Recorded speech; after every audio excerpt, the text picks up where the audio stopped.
যখন মাইয়েতকে কবরে শোয়ানো হয় তখন সে তাকে দাফন করে যাওয়া ব্যক্তিদের হাঁটার খসখস আওয়াজ শুনতে পায়। এরপরে তাকে যখন শুইয়ে দেওয়া হয়, সে যদি মুমিন ব্যক্তি হয় তাহলে তার মাথার দিকে তার সলাত এসে দাঁড়িয়ে যায়। দুনিয়াতে আপনি যে নামাজগুলো পড়েছেন, আমি যে নামাজগুলো পড়ছি, এগুলো মাথার দিকে দাঁড়িয়ে যায়। ডান দিকে চলে আসে তার সওম, সওম মানে কি? রোজা। বাম দিকে চলে আসে যাকাত, যাকাত মানে কি? যাকাতের সাথে তো আমরা পরিচিত নই। আমরা ওই যে রাস্তাঘাটে যে দান খয়রাত গুলো উঠানো হয় এগুলোর সাথে খুব পরিচিত, তাই না? তারপরে পায়ের দিকে চলে আসবে তার আত্মীয়তার সম্পর্ক রক্ষার ইবাদত, তার এই যে অন্যান্য দান সদকা, তার নফল আমল, তার তাসবিহ তাহলিল, তার কোরআন তেলাওয়াত ইত্যাদি পায়ের দিকে চলে আসবে।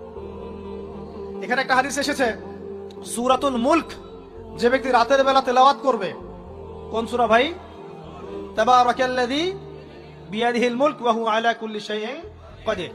এই সূরা যে ব্যক্তি রাতের বেলা করে তেলাওয়াত করবে, ইনশাআল্লাহ সূরা মুলক ও কবরে তার সাথে থাকবে এবং কবর আযাব থেকে সূরা মুলক তাকে বাঁচাবে ইনশাআল্লাহ।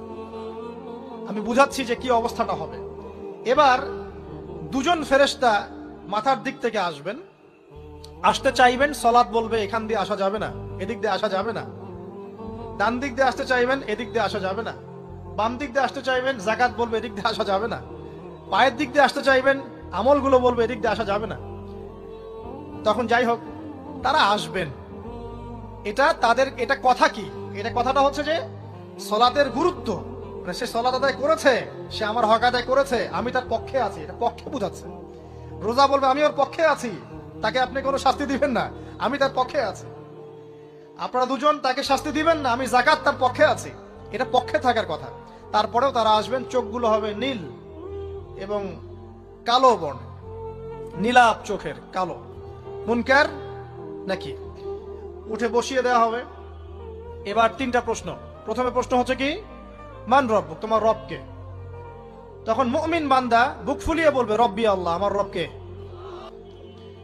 তারপরে প্রশ্ন হয়ে যাবে মা দীনুক, তোমার দিন কি ছিল? মুমিন বান্দা উত্তর দিবে কি, দীনি আল ইসলাম, আমার দিন ছিল ইসলাম। এখানে শুনে রাখেন, পৃথিবীতে যারা ইসলামকে পরিপূর্ণ রূপে পালন করবে তারাই এই উত্তর দিতে পারবে ইনশাআল্লাহ।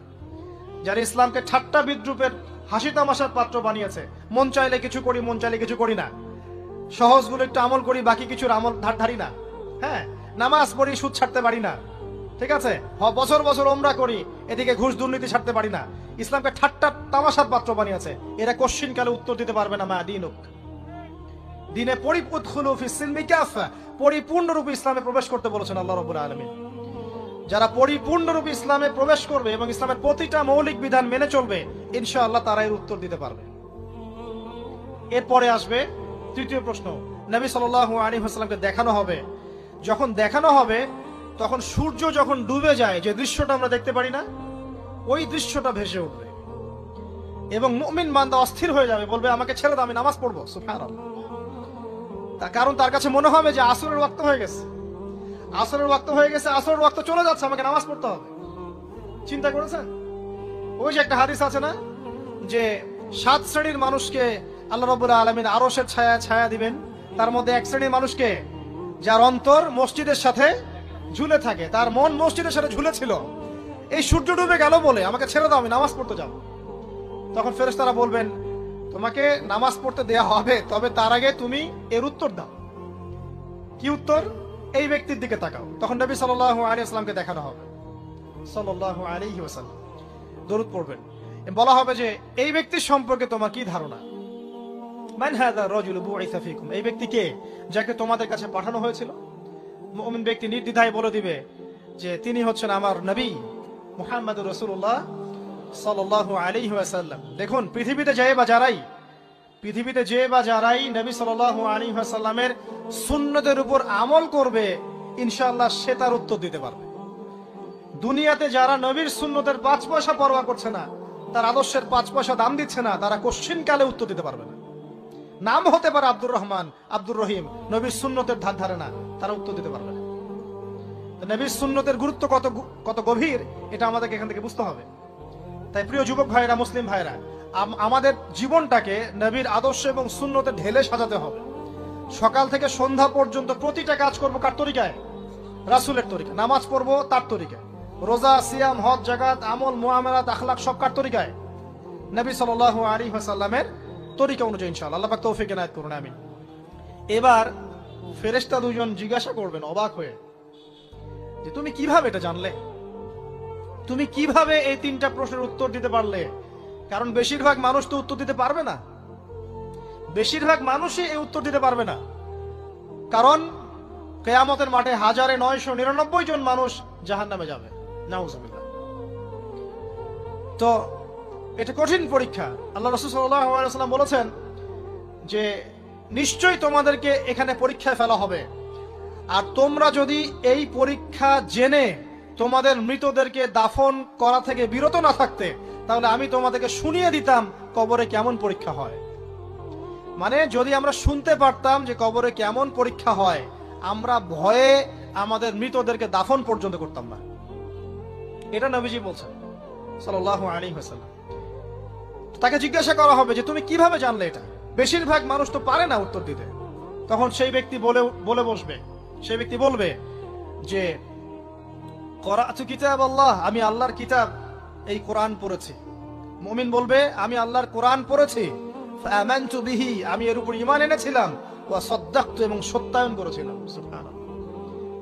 অতএব দুনিয়াতে যারা দ্বীনের জ্ঞান অর্জন করছে না, কোরআন পড়ছে না, হাদিস পড়ছে না, পড়াশোনার চেষ্টা করছে না, জানার চেষ্টা করছে না, কবরে পার পাওয়া ডিফিকাল্ট আছে।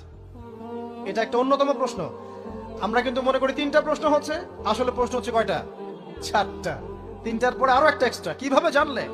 তখন উত্তর দিচ্ছে আমি আল্লাহর কিতাব পড়েছি, ঈমান এনেছি, সত্যায়ন করেছি। সুবহানাল্লাহ। নবী সাল্লাল্লাহু আলাইহি ওয়াসাল্লাম হাদিসের পরের অংশে বলছেন যে যখন কাফের বান্দাকে উঠানো হবে, তখন ডানেও কিছু নাই, বামেও কিছু নাই, সামনে পিছনে কিচ্ছু নাই। মাথার দিক থেকে ফেরেশতারা চলে আসবেন, উঠিয়ে বসানো হবে, প্রশ্ন করা হবে কে তোমার রব? একটাই উত্তর, লা আদরি, আমি জানি না। নাউজুবিল্লাহ। কি তোমার দিন? লা আদরি, আমি জানি না। এই যে আল্লাহর তো খবর নাই, আল্লাহ পাকের বিধান মেনে চলার কোনো খবরই নাই, পরোয়াই নাই। সে জানবে কিভাবে ইসলাম কি জিনিস? সে জানবে কিভাবে আল্লাহ কি জিনিস? ও তো আল্লাহকে চিনেই না। দিব্যি বলে বেড়াচ্ছে মহাবিশ্ব সৃষ্টি হয়েছে বিগ ব্যাং থেকে, আল্লাহ বলে কেউ নাই। মানুষ সৃষ্টি হয়েছে বান্দর থেকে, নাউজুবিল্লাহ। কিভাবে উত্তর দিবে মান রব্বক? 3 নাম্বার প্রশ্ন যখন করা হবে, এই ব্যক্তিকে দেখো দেখি, সে বলবে যে আমি জানি না এই ব্যক্তিকে, তবে শুনেছিলাম, মানুষের মুখে শুনেছিলাম, মানুষ যা বলতো আমি তাই বলতাম। মানে সে রাসূল সাল্লাল্লাহু আলাইহি ওয়াসাল্লামের নাম শুনেছিল হয়তোবা, কিন্তু তার সুন্নত বা আদর্শ কখনো মেনে চলে নাই, পারলো না। এবার জান্নাতি ব্যক্তি হলে কি হতো? ওই যে সূর্য ডুবছিল যেখানে, তার দৃষ্টির সীমা পর্যন্ত কবরকে প্রশস্ত করে দেয়া হতো, এবং জান্নাতের একটা দরজা তার কবরে খুলে দেয়া হতো। এটা কিভাবে করা হবে সেটা আল্লাহ পাক জানেন। এটার ব্যাখ্যা করার জ্ঞান আল্লাহ আমাদেরকে দেন নাই। যেই মানুষের ক্ষুদ্র জ্ঞানে মানুষ ব্যাকটেরিয়া ভাইরাস নিয়ে গবেষণা করতে হিমশিম খেয়ে যায়, সে মহাবিশ্বের স্রষ্টা নিয়ে কিভাবে গবেষণা করবে? আল্লাহ পাকের অসীম জ্ঞানের সামনে আমার জ্ঞান কি? খুবই ক্ষুদ্র। হাদিসে এসেছে বুখারী শরীফের মধ্যে যে একটা মহাসমুদ্রের মধ্যে যদি একটা পাখি 1 ফোঁটা পানি উঠিয়ে নিয়ে যায়, ওই 1 ফোঁটা পানি হচ্ছে মহাবিশ্বের জ্ঞান, আর বাকি পুরো মহাসাগর হচ্ছে আল্লাহ পাকের জ্ঞান। তো আমরা এই ক্ষুদ্র জ্ঞানের মানুষ হয়ে আল্লাহর জ্ঞানকে কেমন করে পেনিট্রেট করতে পারি? তো আল্লাহ পাক জান্নাতের দরজাগুলো খুলে দিবেন, একটা দরজা খুলে দিবেন, সেখান থেকে বাতাস আসবে, জান্নাতের নাজ নেয়ামত উপভোগ করতে থাকবে, এবং তার রূহটাকে সবুজ রঙের পাখির আকৃতিতে জান্নাতে রেখে দেওয়া হবে।